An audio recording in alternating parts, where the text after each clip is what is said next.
Hi folks, it's Danny at Bradley James Classic Cars, and I'm bringing you today a rather lovely old classic from 1959. And for those in the know, they would have spotted that it is in fact an MG Magnette Mark III.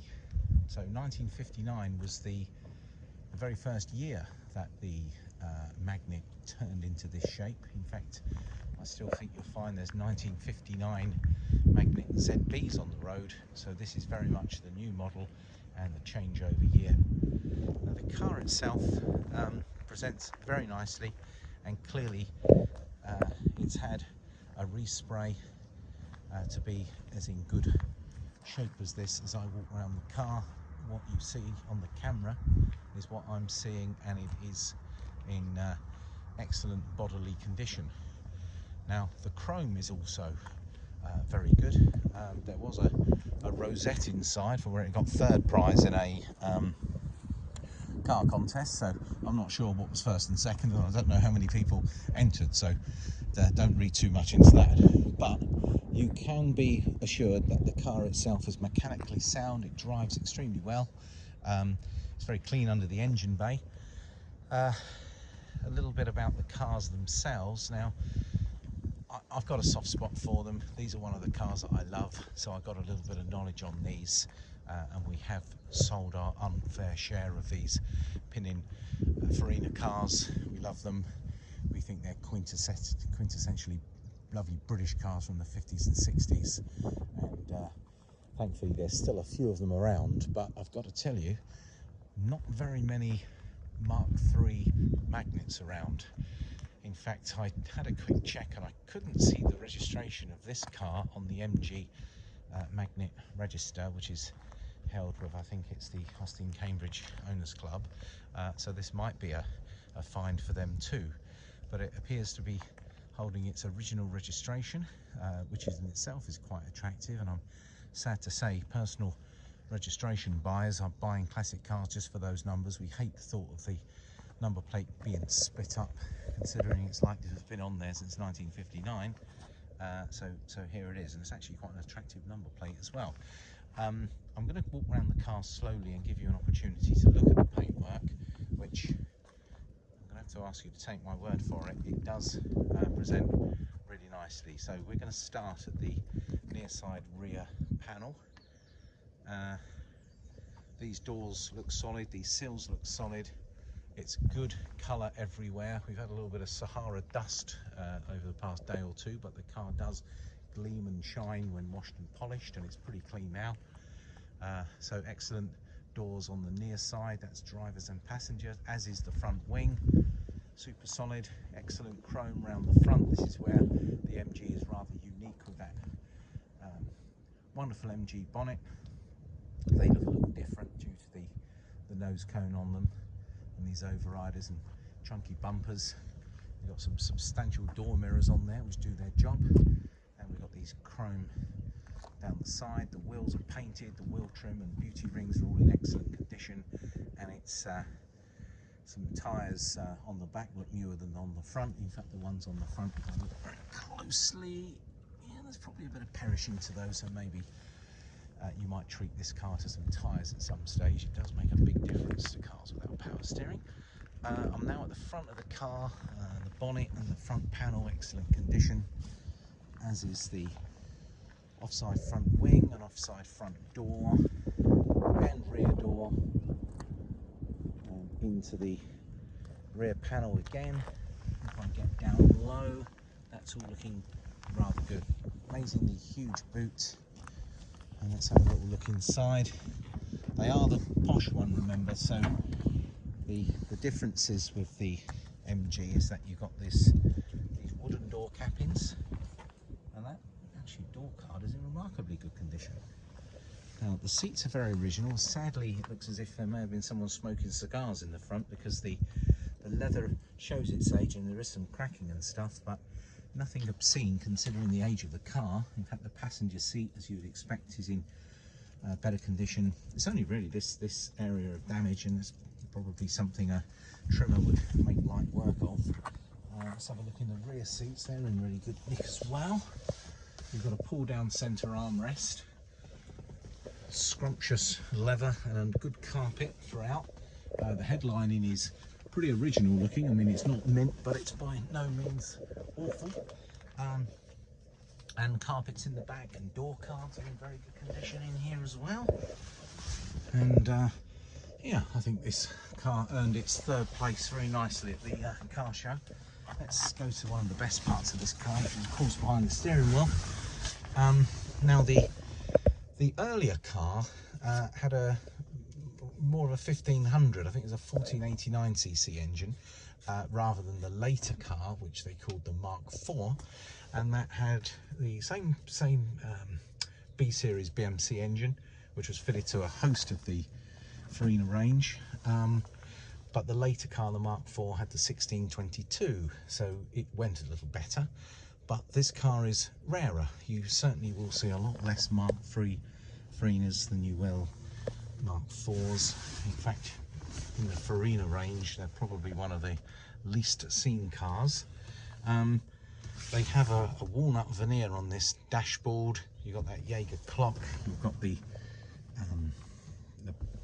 pod binnacle. Now that looks very similar to those who know the earlier ZA and ZB Magnette. That looks very much like that. You've got the big steering wheel that you had in the A55 Austin Cambridge Morris Oxford, and the Wolseley 1660 I think was the other one. So this is very much in that design of car. I'm going to pull the bonnet in a second. Now this was made actually on the same location as those other cars. It wasn't an Abingdon car like the earlier MGs were. In fact, let me just have a look at my notes if I can tell you any more. These only had a single carburetor in the early 1959 car. I think the later cars went on to have twin HS4 SU carbs. What else can I tell you?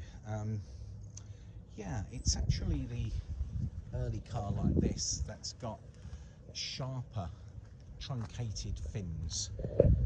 If you see the Mark IV MG Magnette and then the later Farinas, they weren't quite as prominent as those. So they did change the later MG Magnette Farina. In fact, the wheelbase was a little different. It had the addition of anti-roll bar bushes on the later car. This is an earlier car without that. There's that single SU carburetor. We've got a vast battery which helps it start on the button the first time. It's very honest in here. This car hasn't been heavily detailed. It could be improved upon with some paint here and some new clips there, but it's by all means all there and present and correct and working. Look at this huge gap between the bumper and the grill. I'm sorry, the radiator and the grille, and huge twin horns at the front. The size of those, like big snails. I can't see anything that shouldn't be on here. This looks all very original. Maybe that water bottle is an addition compared to the standard, but it's all very good and honest, present and correct, and the numbers are all matching. It's running its original dynamo. It's on the button, and the car starts very nicely, and it's all very nice here. I mean, it looks to me as if when this car was repainted, it looks as if the engine bay was probably in pretty decent condition, so they probably didn't take the engine out and paint the engine bay, but that's no crime. But the rest of the car, as my little walk around video is going to show you, is in, well, bodywork wise, it is in excellent condition. It could be improved upon with some trimming projects. Certainly that hole in the driver's seat would be one, and I mentioned that the engine bay could be tidier if it was detailed, but it's by no means a problem. We've got a bit of a mix and match of tyres. I've got a Federal tyre which looks a little newer than the one on the other side, so I'm a big fan of good tyres. We have had the opportunity to have a look underneath, and I'm going to try and get my phone down there so we can do that together, but undoubtedly these cars were well known for a bit of the old tin worm, but it would appear that someone's done a very nice job of undercoating everything. I appreciate my camera just being shoved under it, under the floor there, but we've had the opportunity of having the car on the ramp, and there is no horror stories under there. In fact, it looks as if it's been very well maintained and painted up. Now the car of course is MOT and tax exempt, and it is obviously optional for those who want to carry on and MOT their cars, and in fact it's only cars that aren't heavily modified that are allowed to be MOT exempt, and therefore this is a great contender for that. So I can't really think of a great deal else other to tell you about this car, other than the fact that she's in stock, she's driving extremely well. These cars are a rarity. Oh, I'm just going to turn her over for you. I haven't got any choke on at the moment, but we're having a nice day, so it's good. And hopefully there's those of you that will recognise that engine tone. I hope it doesn't make it too noisy, but there she is, running away. People on my YouTube channel are asking me to make sure I start the engines, and I must remember to do that, but obviously the cars have to get here somewhere. I promise you that we don't tow them into position. It's great on the open road. One of the great bonuses of these cars that they were always considered a nice big spacious car, even though they were a mid-sized BMC saloon. They're very luxurious with the leather and the wood and the door cappings.